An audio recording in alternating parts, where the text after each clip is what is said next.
एक ब्राह्मण देवयोग से हिमालय पर पहुंचता है, जहां उसे देखकर एक अप्सरा मोहित हो जाती है। ब्राह्मण तो अपने धर्म पर अटल रहते हुए अप्सरा को त्याग कर घर आ जाता है, लेकिन अप्सरा उसके विरह में तड़पती रहती है और फिर एक गंधर्व उस अप्सरा का फायदा उठाता है। उसके गर्भ में अपनी संतति का अंश छोड़ देता है और वहां से एक बालक का जन्म होता है, जिसका नाम है स्वररोचिष। यही स्वररोचिष आगे चलकर एक महान राजा हुआ और उसने एक हिरणी से संबंध स्थापित करके मनु को उत्पन्न किया। ये पूरी कहानी बड़ी ही रोचक है और मार्कंडेय पुराण में वर्णित है। तो आइए इस पूरी कहानी को सुनते हैं। बहुत समय पहले की बात है। वारुणा नदी के तट पर अरुणास्पद नामक नगर में अश्विनी कुमारों के समान सुंदर एक ब्राह्मण रहता था। वो बड़ा ही रूपवान था और शील तथा नित्य कर्म में भी निरत रहता था। उसने कभी भी अपने धर्म का त्याग नहीं किया था और हमेशा ही उसने अग्नियों का पूजन किया था। उस ब्राह्मण ने अतिथि सेवा का भी व्रत ले रखा था और उसके दरवाजे से कोई भी अतिथि खाली हाथ नहीं लौटता था। अब चूंकि उसके यहाँ अतिथि आते तो अपनी यात्रा के संस्मरण उसे सुनाया करते थे। उसे सुनते सुनते एक दिन ब्राह्मण के मन में भी ये विचार आया कि मैं इस पृथ्वी की सुंदरता को इसकी संपूर्ण रमणीयता के साथ देखूं, यानी कि पृथ्वी पर उपस्थित रमणीक वनों को, उद्यानों को, नगरों को, नदियों को, पर्वतों को, इन सबको देखूं। वो ब्राह्मण अपने मन में ये विचार कर ही रहा था कि उसके यहाँ एक और अतिथि आया। बातचीत में उस अतिथि ने बताया कि मैं भ्रमण करता हूँ और मैंने पूरी पृथ्वी का भ्रमण किया है। तब ब्राह्मण ने कहा कि आपकी आयु इतनी अधिक लगती नहीं है और आपके शरीर से भी थकान का कोई चिन्ह नहीं दिखाई देता। फिर मैं कैसे मान लूं कि आपने पूरी पृथ्वी का भ्रमण किया है और आपके जो ये सुंदर सुंदर दृश्यों के वर्णन है वो सत्य हैं, कोई कल्पना नहीं। तब उस अतिथि ने ब्राह्मण को बताया कि मैं मंत्रों का जानकार हूँ और मुझे औषधियों की भी अच्छी जानकारी है। मेरे पास ऐसी ऐसी औषधियां हैं जिनका लेपन करने से तुम बहुत कम समय में बहुत अधिक दूरी तय कर सकते हो और तुम्हें थकान भी नहीं होगी। ब्राह्मण ने उस अतिथि से अनुरोध किया कि उसे भी कुछ औषधियां दें। तब ब्राह्मण ने उसे एक पाद लेप दिया, यानी कि पैरों में लगाने वाला एक लेप दिया और कहा कि इसे लगा लेने से तुम अत्यंत ही अल्प समय में हजारों योजन तय कर लोगे। लेकिन ध्यान रहे, ये लेप जब तक तुम्हारे पैरों में रहेगा तभी तक तुम मनचाही गति प्राप्त कर सकते हो, और यदि तुमने पानी का स्पर्श अपने पैरों से किया तो ये लेप धुल जाएगा और फिर तुम जड़ गति हो जाओगे, यानी कि मनुष्य की सामान्य गति को प्राप्त कर लोगे। ब्राह्मण कुमार ने वो लेप लिया, अपने पैरों में लगाया और अतिथि के जाने के बाद हिमालय पर्वत की तरफ घूमने के लिए निकल गया। उसने सोचा कि मैं कम ही समय में हिमालय पर जाऊंगा और दिन भर घूमकर शाम को अग्नि प्रज्वलित करने के समय तक लौट आऊंगा। ब्राह्मण ने औषधि को अपने पैरों में लगाकर हिमालय की तरफ प्रस्थान किया। अत्यंत ही कम समय में वो हिमालय की चोटी के एक दुर्गम स्थान पर जा पहुंचा। वहां पर उसने अत्यंत ही रमणीक एक वन प्रदेश को देखा जो देवताओं द्वारा बनाया हुआ था। वहां पर गंधर्व खेल रहे थे, वीणा और बंसी के मधुर स्वर आ रहे थे। पक्षियों में मोर और कोयल जैसे अत्यंत सुंदर सुंदर पक्षी उस स्थान को सुशोभित कर रहे थे।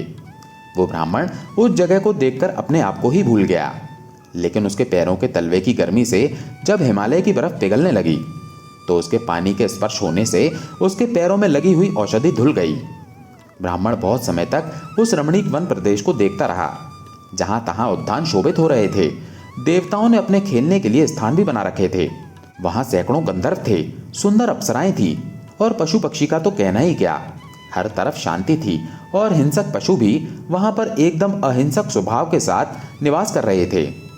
देखते देखते जब शाम होने को आई तो ब्राह्मण ने अपने घर जाना चाहा, लेकिन जैसे ही उसने घर जाने के लिए प्रस्थान करने का विचार किया तो उसने देखा कि उसकी गति समाप्त हो गई है। अब वो बड़ा चिंता में पड़ गया था। उसने अपने जीवन में कभी भी संध्या काल के कर्म को छोड़ा नहीं था। इस बार उसके सामने ये प्रश्न उपस्थित हो गया कि यदि वो घर नहीं जाएगा तो गृहस्थ अग्नि कैसे जलाएगा, फिर उसका धर्म नष्ट हो जाएगा, वो होम नहीं कर पाएगा। इतना सोचने के बाद उसने सोचा कि ये दिव्य प्रदेश है, अगर मैं आसपास खोजूं तो शायद कोई ध्यानी, कोई योगी मुझे मिल जाएगा जो मुझे घर जाने में सहायता करेगा। यही सोचकर वो उस रमणीक स्थान पर इधर उधर घूमने लगा। इतने में एक वरुथिनी नामक अप्सरा ने उसे देखा। वरुथिनी बड़ी ही सुंदर अप्सरा थी, जब उसने ब्राह्मण को देखा तो उसकी कांति और उसकी शोभा से वो आसक्त हो गई और उसके मन में कामदेव का प्रभाव जगने लगा। वो अपने आप को और सुंदर बनाकर ब्राह्मण के सामने आई और ब्राह्मण से बोली, हे सुंदर युवक, तुम कौन हो? तुम देवता नहीं हो, गंधर्व नहीं हो, यक्ष नहीं हो, तुम अवश्य ही मनुष्य दिखाई देते हो। तुम यहाँ किस प्रकार पहुंचे और तुम बड़े ही चिंतित होकर इधर उधर भ्रमण कर रहे हो, इसका क्या कारण है? तब ब्राह्मण ने कहा, हे सुंदरी, मैं एक ब्राह्मण हूँ। मैं वारुणा नदी के तट पर स्थित आरुणास्पद नगर से आया हूँ। मुझे एक अतिथि ने पैरों में लगाने के लिए एक औषधि दी थी, जिसके प्रभाव से मैं यहाँ तक पहुँचा, लेकिन बर्फ के स्पर्श से वो औषधि धुल गई है और मैं अब घर जाने के लिए चिंतित हूँ। यदि मैं घर नहीं गया तो मेरा धर्म नष्ट हो जाएगा। अगर तुम मुझे घर पहुँचा सको तो तुम्हारी बड़ी कृपा होगी, क्योंकि तुम्हारी कांति दैवीय है। तब उस अप्सरा ने ब्राह्मण से कहा, तुम घर क्यों जाना चाहते हो? मैं तुम पर आसक्त हूँ। तुम मेरे साथ इस सुंदर प्रदेश में रमण करो। तुम्हें घर जाकर क्या मिलेगा? यहाँ पर स्वर्ग से भी अधिक सुंदर स्थान है। यहाँ पर तुम्हें हर प्रकार के सुख और हर प्रकार के भोग मिलते रहेंगे। तुम्हें चिंता करने की कोई आवश्यकता नहीं है। अगर तुम मेरे साथ रमण करोगे तो शीघ्र ही अपने बंधु बांधवों को भी भूल जाओगे और यहाँ सुखपूर्वक निवास करोगे। यहाँ पर तुम्हें जरा, मृत्यु और बुढ़ापा आदि चीज भी नहीं व्याप्त होंगे। फिर तुम सुख से यहाँ क्यों नहीं रहते हो? ब्राह्मण ने उस अप्सरा को समझाते हुए कहा, हे सुंदरी, मैं ब्राह्मण हूँ। ब्राह्मणों के लिए भोग विलास नहीं बना है। मुझे सुंदर जगह को देखने की लालसा थी, लेकिन मैं यहाँ बस नहीं सकता। ये मेरा धर्म नहीं है। मेरा धर्म तो संध्या कर्म करना है, नित्य कर्म करना है। मैं यदि घर नहीं गया तो गृहस्थ अग्नि नहीं जला पाऊंगा, जिसके कारण मेरा धर्म नष्ट हो जाएगा। अतः तुम मुझे यहाँ रुकने के लिए ना कहो। यदि तुम वास्तव में मुझसे प्रेम करती हो तो मुझे यथाशीघ्र मेरे घर पहुंचा दो। वरुथिनी ने कहा, तुम क्यों जिद पर अड़े हो? तुम घर जाकर क्या करोगे? तुम यहाँ मेरे साथ भोग विलास करो, रमण करो। घर जाकर तुम्हें कुछ नहीं मिलने वाला है। ब्राह्मण ने फिर अनुरोध किया, मैं तुम्हारे साथ किसी भी तरह से विलास नहीं कर सकता हूँ। मेरे गुरु ने कहा है कि पराई स्त्री की तरफ कभी भी गलत निगाह से मत देखना। मैं अपनी स्त्री के अलावा किसी से भी रमण करने की स्थिति में नहीं हूँ, इसलिए तुम मुझ पर कृपा करके मुझे घर जाने दो। तब वरुथिनी नामक वो अप्सरा, जो कि कामदेव के प्रभाव से आसक्त हो रही थी, उसने ब्राह्मण से अनुनय विनय करने के साथ कहा, आत्मा की 8 गतियों में से एक दया भी है। अगर तुम मुझ पर दया दिखाते हुए मेरे साथ रमण नहीं करते हो तो मैं तुरंत ही मृत्यु के मुंह में चली जाऊंगी, फिर तुम्हें ही पाप लगेगा। ब्राह्मण अब तक उस अप्सरा के व्यवहार से रुष्ट हो चुका था। उसने खिन्न होकर कहा, तुम गजब स्त्री हो। तुम्हारे अंदर धैर्य नहीं है। तुम पर पुरुष को प्राप्त करना चाहती हो। तुम नहीं जानती कि यह पाप है। मैं तुम्हारे साथ रमण नहीं कर सकता। अप्सरा ने कहा, मैं अप्सरा हूं। मैं इच्छा अनुसार किसी भी पुरुष से रमण कर सकती हूँ। विधाता के यहाँ मेरे लिए इस कृत्य का कोई पाप नहीं है। तब ब्राह्मण ने कहा, लेकिन ब्राह्मण होने के नाते मेरे लिए कृत्य वर्जित है, इसलिए मैं तुम्हारी इच्छा की पूर्ति नहीं कर सकता हूँ। अब तुम मुझे घर भेजने का ही प्रयास करो। वरुथिनी किसी भी प्रकार उसे घर भेजने को राजी नहीं हो रही थी। वो उसे अनुनय विनय करती जा रही थी और उस पर अपने साथ संभोग करने का दबाव बढ़ाती जा रही थी। तब ब्राह्मण ने अत्यंत ही क्रोधित होकर अग्नि का आह्वान किया और कहा, यदि मैं अपने कर्म से कभी भी नहीं चूका हूँ, मैंने हमेशा ही वेद वेदांत की विधि के अनुसार अपने जीवन को जिया है। मैंने हमेशा अग्नि की पूजा की है और अपने धर्म में स्थित रहा हूँ। तो हे अग्नि देवता, आप मुझ में प्रतिष्ठित होइए और मुझे सूर्यास्त से पहले घर पहुंचा दीजिए। ब्राह्मण के इस प्रकार संकल्प करने से तत्काल ही अग्निदेव प्रकट हुए और उसके शरीर में कांति के रूप में उपस्थित हो गए। तब ब्राह्मण अग्नि से शोभित हुआ। इस तरह से लगने लगा जैसे वो देवताओं का भी देवता हो। उसके इस अपूर्व सौंदर्य को देखकर वरुथिनी उसमें और आसक्त हो गई, लेकिन अब वो ब्राह्मण रुक नहीं सकता था। अग्निदेव के प्रभाव ने उसे तत्काल ही उसके घर पहुंचा दिया। इधर ब्राह्मण तो अपने घर आ गया, पर उधर वरुथिनी अपने मन में उसके रूप को याद करते हुए विरह वेदना में विहार करने लगी। उसे ना तो भोजन अच्छा लग रहा था, ना ही वो रमणीक वन प्रदेश उसके मन को लुभा रहा था। इतने में सायंकाल हो गया। रात होने पर भी जब वो अप्सरा लंबी लंबी सांस लेते हुए विहार कर रही थी तो कली नामक एक गंधर्व ने उसे देखा। कली ने पहले ही वरुथिनी अप्सरा को प्रेम प्रस्ताव दिया था, लेकिन वरुथिनी ने उसके प्रेम प्रस्ताव को अस्वीकार करके उसका अपमान भी किया था। कली ने सोचा कि इस तरह विरह दग्ध क्यों है।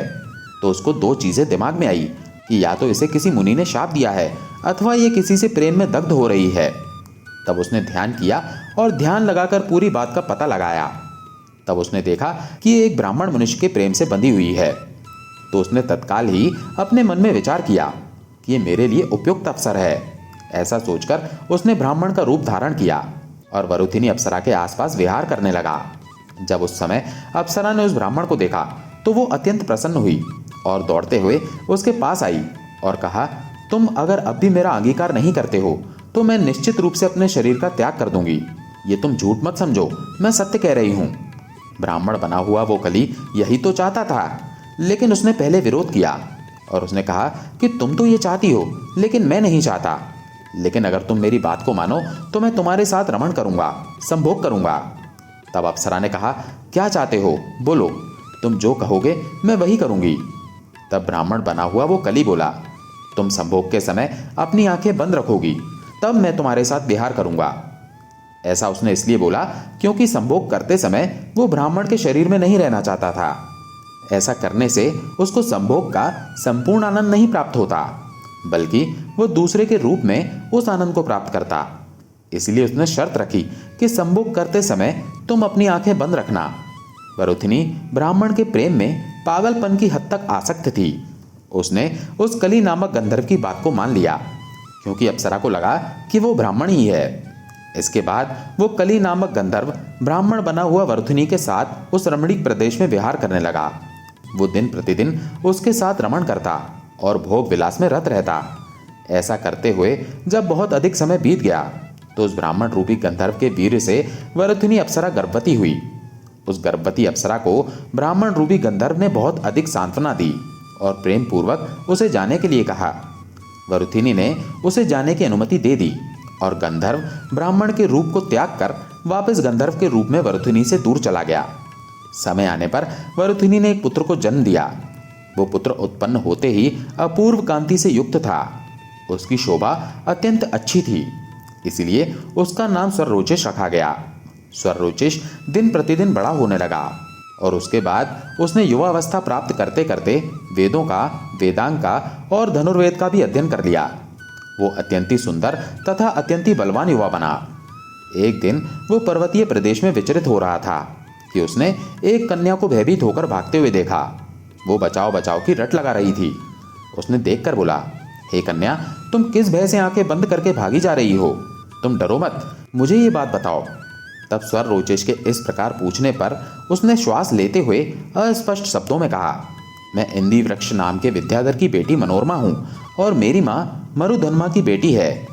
मेरी विभावरी नामक सखी मंदार विद्याधर की पुत्री है और दूसरी कलावती पार मुनि की कन्या है। उन दोनों के साथ उत्तम कैलाश तट पर घूमते हुए वहां मैंने एक मुनि को देखा, जिनकी आकृति तपस्या से अति क्षीण और निस्तेज हो गई थी तथा उनका कंठ भूख प्यास से सूखा हुआ और आंखें गड्ढे में घुसी हुई थी।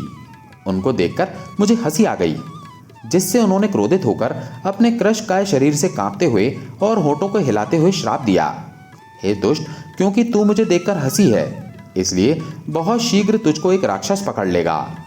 मुझे श्राप देने पर मेरी सखियों ने मुनि की निंदा की और कहा, तुम्हारे मुनित्व को धिक्कार है, तुम में क्षमा नहीं है, तुमने व्यर्थ ही तप किया। मालूम होता है कि तुम क्रोध से ही क्षीण हो रहे हो, तप से नहीं। क्षमा वाणी तप है। ये सुनकर उस तेजस्वी मुनि ने उन दोनों को भी शाप दिया कि एक को कुष्ठ और दूसरी को क्षय रोग हो जाए। उसके ऐसा कहते ही वे दोनों उसी क्षण कुष्ठ और क्षय रोग से ग्रस्त हो गईं और मेरे पीछे भी ये महान राक्षस चला आया। क्या आप उसकी गर्जना की आवाज को सुन सकते हैं? 3 दिन से ये मेरा पीछा नहीं छोड़ रहा। उसके बाद उस कन्या ने एक अत्यंत ही भेद भरी बात स्वरोचिष को बताई। उसने कहा, मेरे पास संपूर्ण अस्त्रों का हृदय मौजूद है। हे महामते, इसको मैं आपको देती हूं। आप इसकी सहायता से इस राक्षस से मेरी रक्षा करें।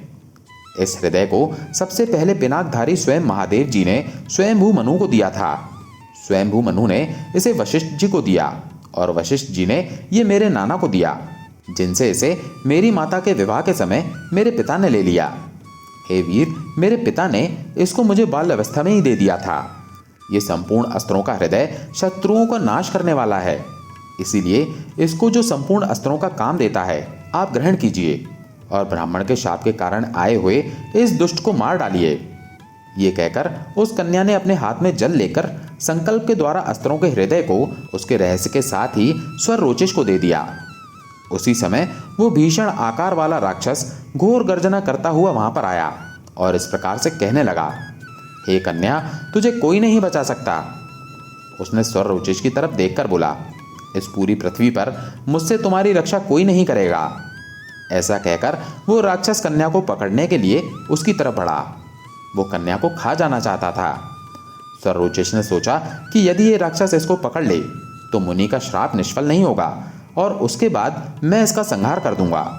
तब उस राक्षस ने मनोरमा नामक उस कन्या को पकड़ लिया और वो सुंदरी करुणापूर्वक विलाप करने लगी, मुझे बचाइए, मुझे बचाइए। ये सुनकर स्वर रोचिष ने क्रुद्ध होकर उस भीषण अस्त्र को शीघ्र ही उस राक्षस की ओर चला दिया।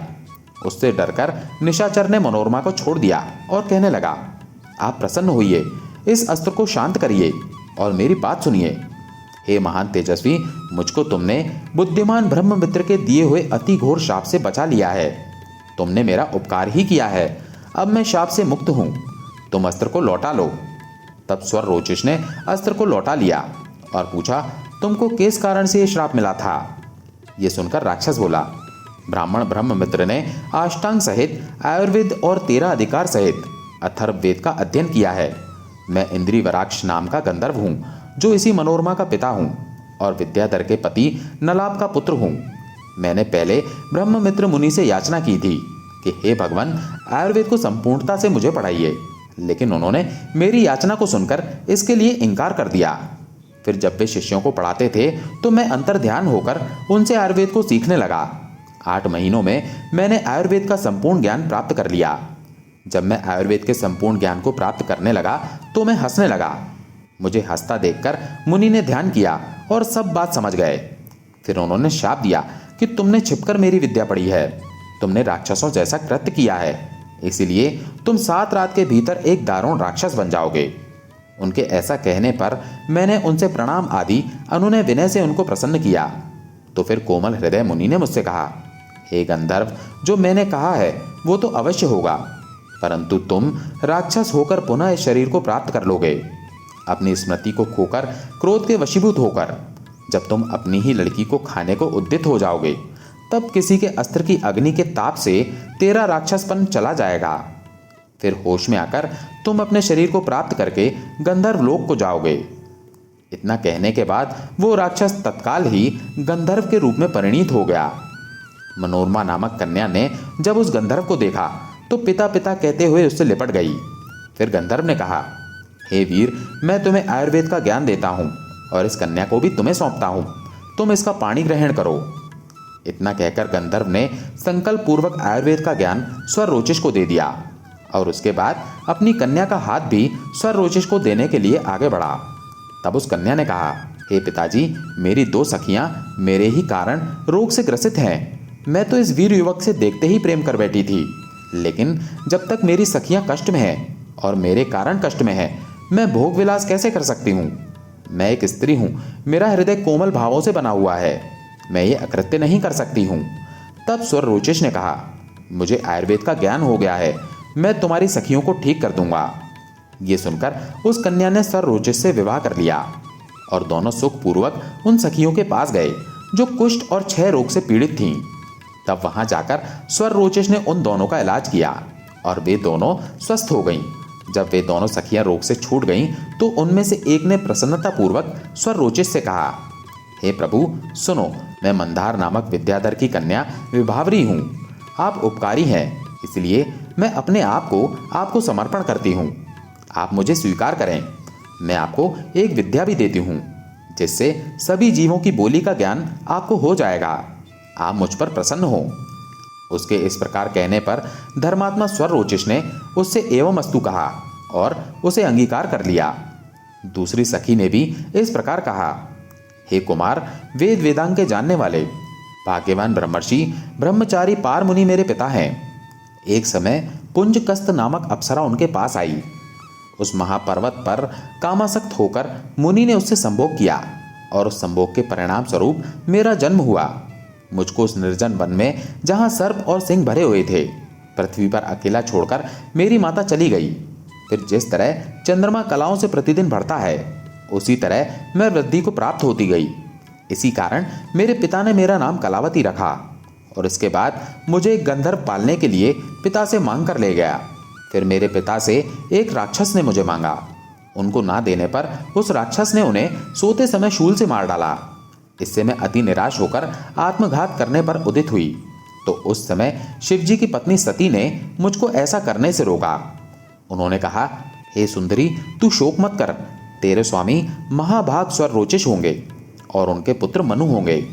संपूर्ण निधियां तेरी आज्ञा को मानेंगी और तुमको मन वांछित धन राशि देंगी। महापद्म से पूजित पद्मिनी नाम की विद्या मैं तुम्हें देती हूँ, इसको ग्रहण करो। इस विद्या के प्रभाव से सब निधियां तुम्हारी होंगी। सत्यपरायण दक्ष कन्या सती ने मुझसे ऐसा कहा था और वो स्वर रोचिष निश्चय ही तुम हो। देवी असत्य नहीं कह सकती। वो कलावती मैं हूँ तथा उस विद्या का मैं तुम्हें अपने शरीर से अर्पण करती हूँ। आप मुझ पर प्रसन्न हो, मुझे स्वीकार करें। फिर स्वर रोचिष ने उस कन्या कलावती से कहा, ऐसा ही होगा। तब विभावरी तथा कलावती के प्रेम से स्वर रोचिष प्रसन्न हुए और देवताओं की सी कांति वाले स्वर रोचिष ने मनोरमा के साथ साथ उनकी दोनों सखियों विभावरी तथा कलावती से भी विवाह कर लिया। स्वर रोचिष ने विभिन्न परिस्थितियों में 3 अलग अलग स्त्रियों से विवाह किया। ये स्त्रियां थी मनोरमा, कलावती और विभावरी। इन स्त्रियों से विवाह के परिणाम स्वरूप उसे अस्त्रों का अपूर्व भंडार मिल गया, पशु पक्षियों की बोली को समझने का मंत्र मिल गया और साथ ही उसे एक ऐसी विद्या प्राप्त हुई जिससे वो जितनी भी चाहे धन संपदा अर्जित कर सकता था। इन सब के होने के कारण वो अपूर्व वैभवशाली हो गया। उसके वैभव को देखकर देवता भी जलन महसूस करते थे। वो जब अपनी पत्नियों के साथ विहार करता तो तीनों लोकों के प्राणी उसे देखते रहते थे। वो अत्यंत ही प्रेम पूर्वक अपनी तीनों पत्नियों के साथ रमण करता और उसकी तीनों पत्नियों में भी परस्पर बड़ी ही प्रीति थी। एक बार वो हिमालय पर्वत पर विहार कर रहा था। अपनी पत्नियों के साथ विहार करता हुआ स्वर रोचिष किसी भी तरह देवताओं से कम नहीं लग रहा था। उसके विहार को देखकर मानसरोवर में तैरती 2 हंसनियां आपस में बात करने लगी।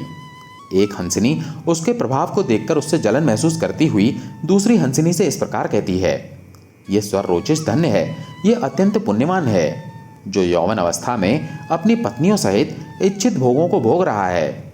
इस संसार में बहुधा यदि पति सुंदर और युवा है तो उसकी पत्नी कुरूपा है, और यदि पत्नी अच्छी है तो पति अच्छा नहीं है। कहीं स्त्री की कद्र है तो कहीं पुरुष की।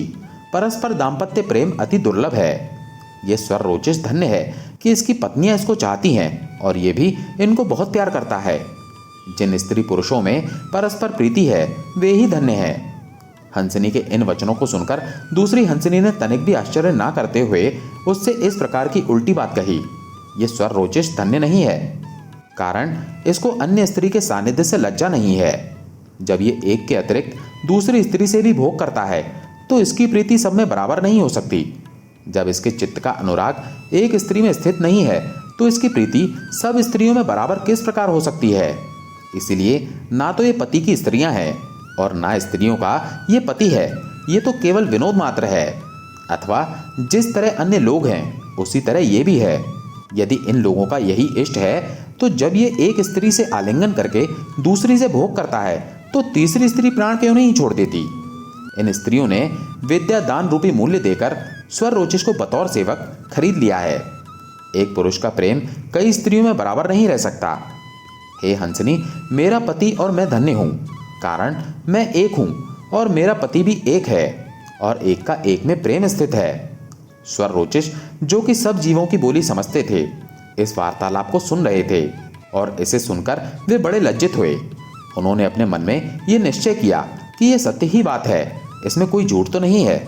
लेकिन इतना सब सुनने और समझने के बाद भी स्वर रोचिष अपनी पत्नियों के साथ उस पर्वत पर विहार करते रहे और बहुत समय तक वहीं पर रहे। एक बार उस पर्वत पर विहार करते हुए उन्होंने एक मृग को देखा जो सुंदर और हष्टपुष्ट था तथा मृगियों के झुंड में विहार कर रहा था।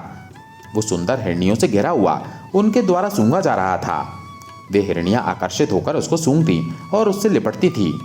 इतने में वो मृग उन सभी से बोलता है, तुम मुझे लज्जा मत छोड़ने दो और यहाँ से जाओ। मैं स्वरोचिष नहीं हूं और ना उसके जैसा मेरा शील है। उसके समान बहुत से निर्लज मर्ग हैं, तुम उनके पास जाओ। जिस प्रकार एक स्त्री की बहुत से पुरुषों के साथ रहने से संसार में हंसी होती है, उसी प्रकार एक पुरुष का अनेक स्त्रियों को भोगना निंदित है। जो पुरुष अन्य स्त्री में कामासक्त रहता है, उसकी धार्मिक क्रियाओं की दिन पर दिन हानि होती जाती है। और जो ऐसे चरित्र वाला है, उसे परलोक से विमुख ही समझो तुम लोग। मैं तो अपने धर्म पर दृढ़ रहूंगा। मैं कोई स्वरोचिष थोड़े ही हूं। हिरण के द्वारा मृगियों के प्रति कहे हुए वचनों को सुनकर स्वरोचिष ने अपने आप को पतित समझा। हंसनी एवं मृग की कही हुई नसीहत से उसने स्त्रियों को त्यागने की इच्छा की, परंतु स्त्रियों के पास आते ही उसकी काम वासना पुनः बढ़ गई। वो सब ज्ञान कथा भूल गया तथा उसने पुनः अनेक वर्षों तक उन स्त्रियों के साथ विहार किया। परंतु वो बुद्धिमान स्वरोचिष विषयों में आसक्त होता हुआ भी धर्म पूर्वक सब क्रियाओं को करता रहा। इसके बाद स्वरोचिष के 3 महाबली पुत्र उत्पन्न हुए, जिनके नाम थे विजय, मेरुनंद और प्रभाव। इंदिवर की पुत्री मनोरमा से विजय का जन्म हुआ, विभावरी से मेरुनंद का और कलावती से प्रभाव उत्पन्न हुआ। सब भोगों को उत्पन्न करने वाली जो पद्मिनी नाम की विद्या थी, उसके बल से स्वरोचिष ने 3 नगर बसाए। उस पर्वत के पूर्व दिशा की ओर उसने कामरूप विजय नाम का नगर बनाया, जिसे पहले पुत्र विजय को दे दिया। उत्तर दिशा की ओर बड़े बड़े भवनों से भरा हुआ नंदवती नाम की नगरी बसाई और उसे मेरुनंद को दे दिया। तत्पश्चात उसने दक्षिण की ओर एक नगर बसाया, जिसका नाम ताल था, और उसे बसाकर कलावती के पुत्र प्रभाव को दे दिया। अपने पुत्रों को इस प्रकार अलग अलग राज्य देकर वो उन स्त्रियों के साथ पहले की तरह रमण करता रहा। एक बार स्वरोचिष ने शिकार करने के उद्देश्य से धनुष हाथ में लेकर वन में प्रवेश किया। वन में विचरते हुए उसने एक शूकर का पीछा किया, और जब वो बहुत दूर दिखाई दिया तो धनुष को कान तक खींच लिया। वो शूकर पर बाण चलाने ही वाला था कि उसी समय एक हिरणी वहां पर आई और आकर उसने स्वरोचिष से कहा कि आप प्रसन्न होकर ये बाण मुझ पर छोड़ दीजिए। इसके बाद वो बार बार ऐसा ही आग्रह करने लगी। उसने कहा कि इस शूकर को मारने से आपको क्या लाभ होगा? आप शीघ्र ही मुझे मार डालिए, मैं आपके बाण के लग जाने से अपने दुखों से मुक्त हो जाऊंगी। स्वरोचिष को यह देखकर बड़ा आश्चर्य हुआ। उसने कहा कि मुझे तो तुम्हारे शरीर में कोई भी रोग नहीं दिखाई देता है, फिर तुम क्यों अपने प्राणों का घात करना चाहती हो? तब मृगी ने कहा कि जिस पुरुष को मैं चाहती हूं वो अन्य स्त्री पर आसक्त है, फिर उसके बिना मेरी औषधि मृत्यु ही है, दूसरी कोई नहीं। स्वरोचिष ने कहा कि वो कौन पुरुष है जिसमें तेरा इतना अनुराग है, जो तुझे नहीं चाहता है और जिसके ना मिलने के कारण तुम प्राण त्याग करना चाहती हो? तब मृगी ने अत्यंत ही रहस्यमय स्वर में कहा, हे भद्र, मैं तुमको ही चाहती हूं और तुम ही ने मेरे मन का हरण किया है, अतः अब मैं मृत्यु ही चाहती हूं। आप मुझ पर बाण चलाइए। स्वरोचिष बड़े आश्चर्य में भर गए। उन्होंने कहा कि तू तो चंचला मृगी है और मैं मनुष्य रूपधारी हूं, मेरा तेरे साथ किस प्रकार योग होगा? तब मृगी ने कहा, यदि तुम्हारा अनुराग मुझ में है तो तुम मुझसे आलिंगन करो। यदि तुम मेरे साथ मेरे मन के अनुसार भोग करते हो तो तुम जो कहोगे मैं वो हो जाऊंगी। इसके बाद स्वरोचिष, जो कि बहुत से विस्मय को देख चुके थे, उन्होंने हिरणी की बात को सच मानकर उसके साथ भोग किया। उनके आलिंगन करते ही वो हिरणी शीघ्र ही दिव्य शरीर वाली स्त्री हो गई। उस समय विस्मय से भरे हुए स्वरोचिष ने उससे इस प्रकार से पूछा, तुम कौन हो? तब उस स्त्री बनी हुई हिरणी ने लज्जा कर कहा, मैं इस वन की देवी हूं, मुझसे देवताओं ने प्रार्थना की है, अतः मैं आपसे कहती हूं कि हे महामते, मुझसे मनु को पैदा कीजिए। देवताओं के वचन से ही मैं आपसे कहती हूं कि मेरे द्वारा आप इस भूलोक का पालन करने वाला पुत्र उत्पन्न कीजिए। इसके बाद स्वरोचिष ने सब लक्षणों से युक्त और अपने समान तेजस्वी एक पुत्र उस हिरणी से पैदा किया। उस पुत्र के पैदा होने के समय देवता लोग बाजे बजाने लगे, गंधर्व गाने लगे और अप्सराएं नाचने लगी, तथा नाग लोग और तपोधन ऋषिगण उस बालक के ऊपर जल के छींटे मारने लगे और देवता लोग पुष्पों की वर्षा करने लगे। पिता ने उसका तेज देखकर स्वयं उसका नाम द्युतिमान रखा, कारण कि वो अपने तेज से सब दिशाओं को प्रकाशित कर रहा था। वो बालक बड़ा बली और पराक्रमी हुआ और स्वरोचिष का पुत्र होने के कारण स्वारोचीप कहलाया। दोस्तों, मनु कोई एक व्यक्ति का नाम नहीं है, हमारे यहाँ कई मनु हुए हैं। उन्हीं कई मनुओं में से स्वरोचिष के ये पुत्र द्वितीयमान भी एक मनु कहलाए। एक बार स्वर रोचिश ने उस रमणीक पर्वत पर विचरते हुए एक हंस और हंसनी को देखा। हंसनी काम वासना से भरी हुई थी और वो हंस के सामने प्रणय निवेदन कर रही थी। इतने में हंस ने उस काम वासना से युक्त हंसनी से कहा, अब तुम मुझको छोड़ दो, मैंने तुम्हारे साथ बहुत काल तक क्रीड़ा की, सदैव भोग करने से क्या लाभ होता है। अब तो मेरी अवस्था भी चरम सीमा को पहुंच गई है। हे हंसनी, अब मेरे और तेरे वियोग का समय है। ये सब बातें सुनकर हंसनी ने कहा, भोग के लिए कौन सा समय नहीं है, ये समस्त संसार भोगात्मक है। ब्राह्मण लोग भी सतात्मा होकर भोग के लिए ही यज्ञ करते हैं। ज्ञानी लोग भी भोगों की इच्छा करते हुए दान करते हैं तथा धार्मिक क्रियाएं करते हैं। जब बड़े बड़े ज्ञानी और सतात्मा लोगों के कर्म का फल भोगी है, तो तुम हंस की योनि में होने पर भी भोग की इच्छा क्यों नहीं करते। ये सुनकर हंस ने कहा, भोग और वासना में आसक्त चित्त वालों की परमात्मा में बुद्धि किस तरह स्थित होगी। पुत्र, मित्र और स्त्री आदि में आसक्त मनुष्य इस प्रकार दुख पाते हैं जिस प्रकार वृद्ध हाथी तालाब की कीचड़ में फंसकर पाता है। हे भद्रे, तुम स्वर रोचिश को क्यों नहीं देखती, जो कि बाल्यावस्था से ही कामासक्त होकर स्नेह रूपी जल की कीचड़ में मग्न हो रहा है। स्वर रोचिश अपनी युवावस्था में स्त्रियों में आसक्त था और अब अपने पुत्र में आसक्त है। उसका मन इस कीचड़ से कैसे निकलेगा। हे हंसनी, मैं स्वर रोचिश की तरह स्त्री के वश में नहीं हूं, यानी कि काम के वश में नहीं हूं। मुझे विवेक है, इसलिए मैं अब भोगों से निर्वृत्त होता हूं। हंस के मुख से ये वचन सुनकर स्वर रोचिश को बड़ी ही ग्लानि हुई, क्योंकि वे भी पशु पक्षियों की बोली समझते थे।